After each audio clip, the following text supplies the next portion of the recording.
Mike Perlak here to entertain you with the help of Breaking Benjamin. Tear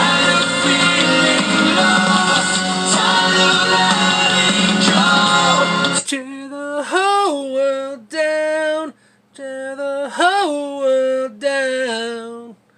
Alright, this is going to be a short one. I finally got a chance to watch the second half of Gone with the Wind, so I'm going to do my review, film reflection video, part 2 of that.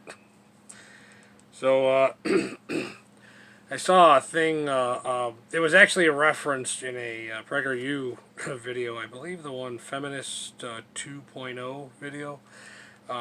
Anyways, referenced the movie Gone with the Wind. So I predicted that it would have a Daddy's little rich girl gets her fairy tale ending, but I was wrong about that. But it actually had a pretty depressing ending. But so part 2 opens with obviously some form of order had been formed, had been obtained, because at the start of the film, Daddy's little Southern Belle was back to her belittling manner to the people around her. She ends up killing a Yankee soldier, but under the circumstances it was self-defense, and the soldier didn't seem like an honorable one to me. He actually seemed threatening. But everybody's happy the war's over. Ashley Wilkins is coming home, and Hope and more cotton making. They'd probably be happier if it had not been for the carpetbaggers that were called evil or nuisance to the Southerners, I guess.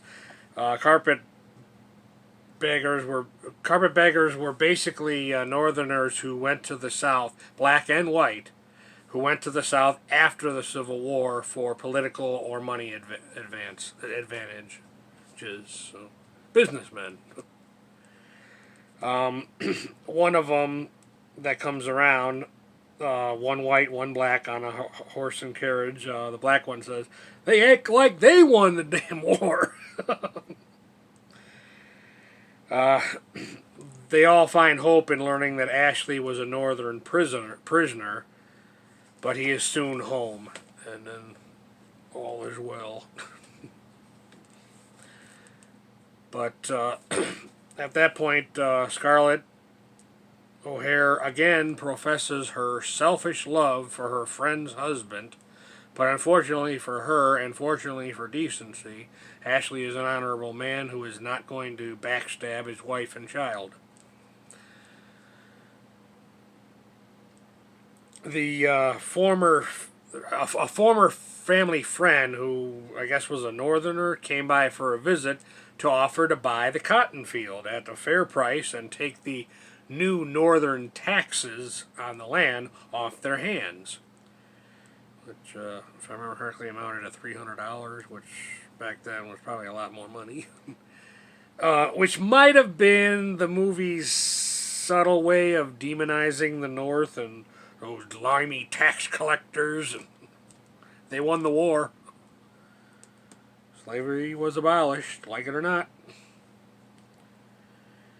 Anyways, Daddy's little Southern Belle threw dirt in the Yankees' face, declaring that that is all, the only part of her family's land he will ever touch.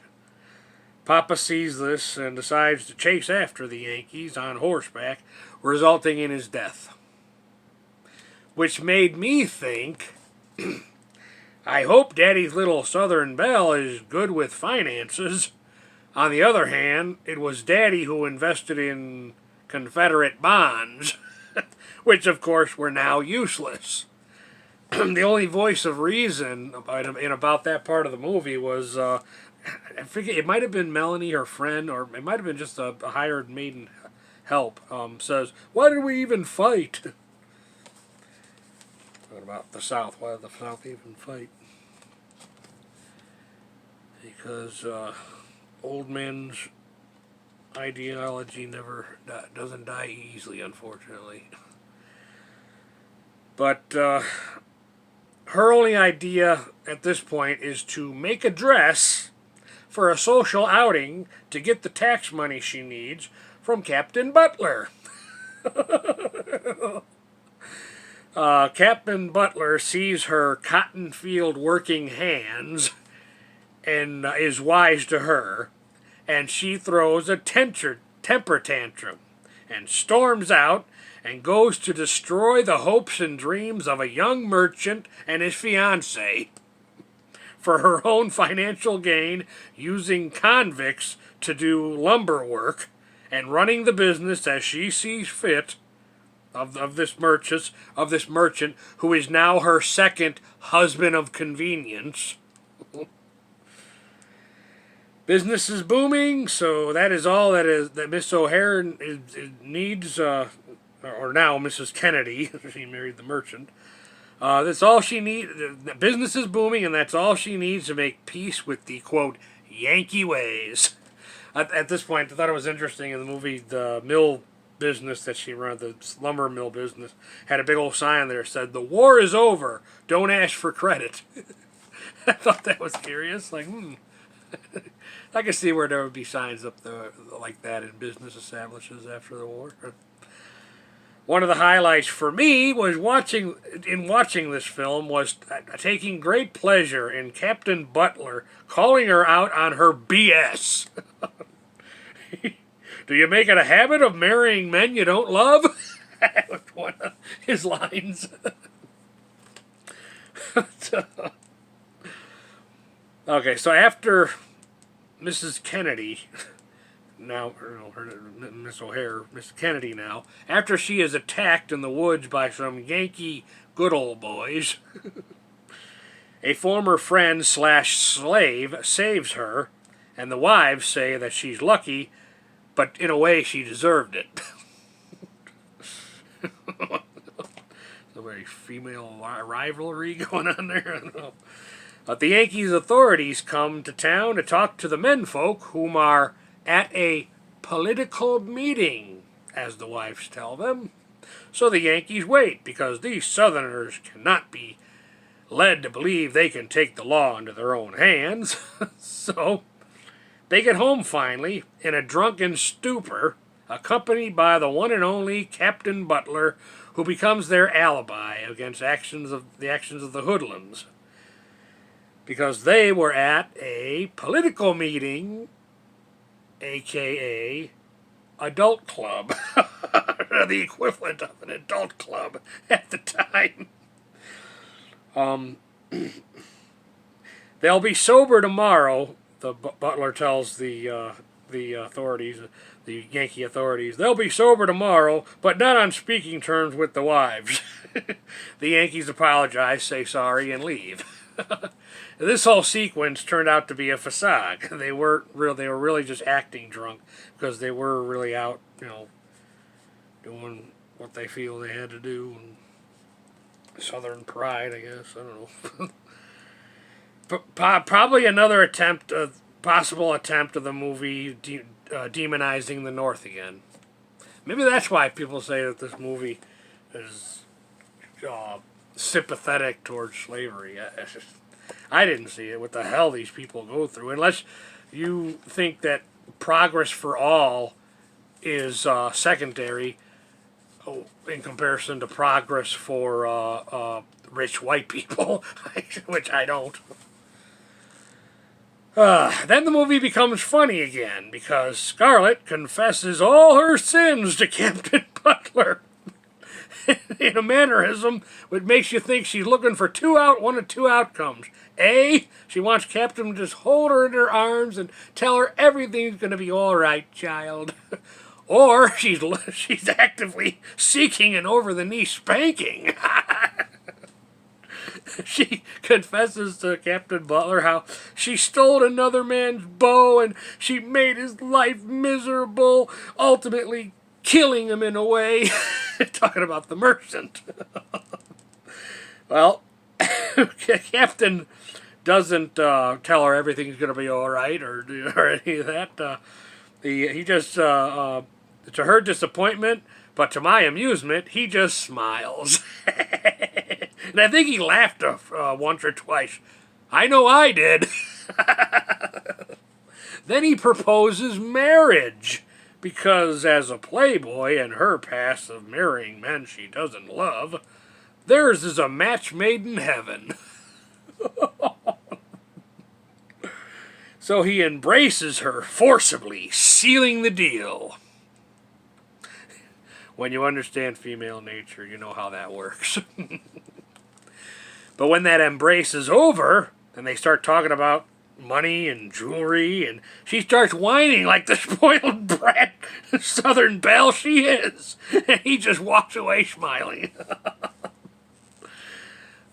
At this point, after a whirlwind off-screen marriage, she enjoys the fruits of being rich, especially the food court. To which the captain tells her, "You better be careful, you're going to get fat as Mammy. And then I'll divorce you." Mammy was the maid / former slave, house slave in the story. She's supposed to be a distinctive actress. I don't I don't I don't remember her name. Of course, at this point, Daddy's little girl gets bored and homesick and wants to see Tara, her land, her childhood place. At this point,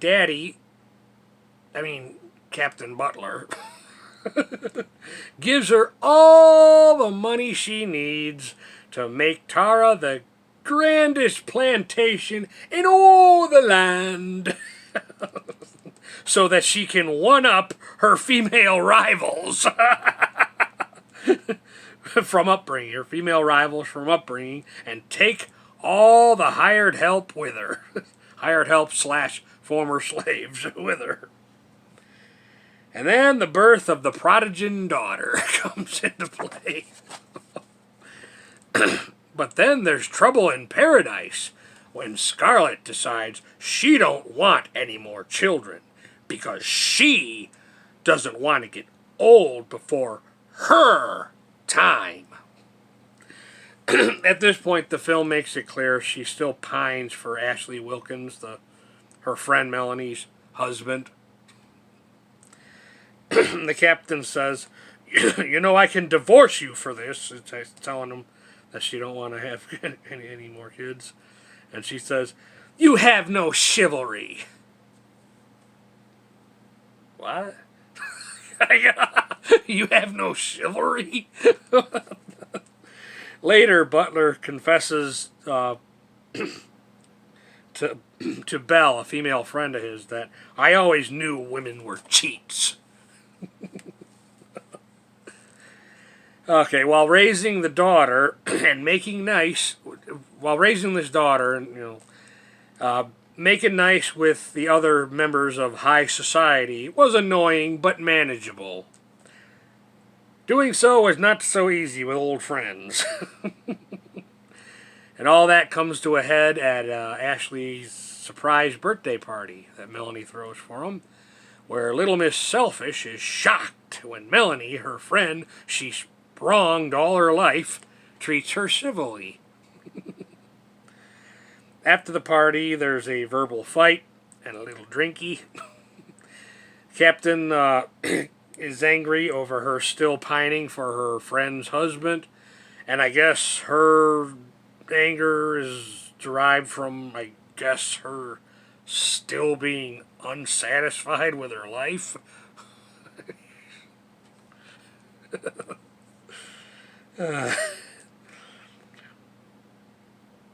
That ends when he forcibly takes her up to the bedroom. And then it's morning.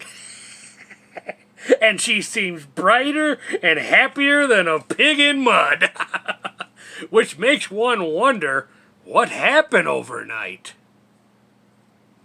I think he spent all night.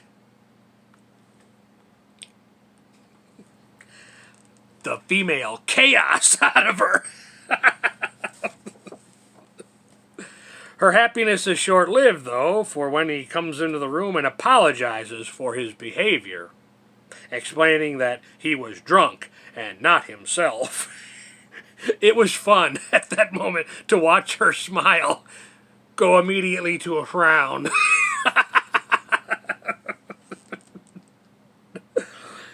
Oh, God. Then he states the best thing to do in all the circumstances for them to get a divorce. She can have all the she'll have all the money and luxury she wants, and he just wants the daughter Bonnie, little girl. To which he says, "No, she's my daughter too. I won't disgrace my family." Which he says, "You would if Melanie died and Ashley became a widower. You'd disgrace your family name in a heartbeat." He says to her. In real life, females do that in the modern world, modern feminized world all the time. Leave their husbands, even their kids, to be with a man that they deem more worthy of their golden V. Sorry, I'm getting off track. The movie just gets downright depressing from that point. It's like the last half hour. Yeah, it's sad. Just to end this by recapping, the debate over whether or not this movie glorifies slavery. I don't know. There are arguments for and against it, like I originally said in part one. But the story definitely centers around delusional, rich white people. I will say that. Alright. Thank you for watching. There are those that would say that it's not the people that are having you convinced you're at a disadvantage because you're female or because you're black. No. It's the people who wear shirts like this who are racist. They're the racists for wearing a shirt like this and chanting, USA, USA. Well, frankly, my darling, I don't give a damn.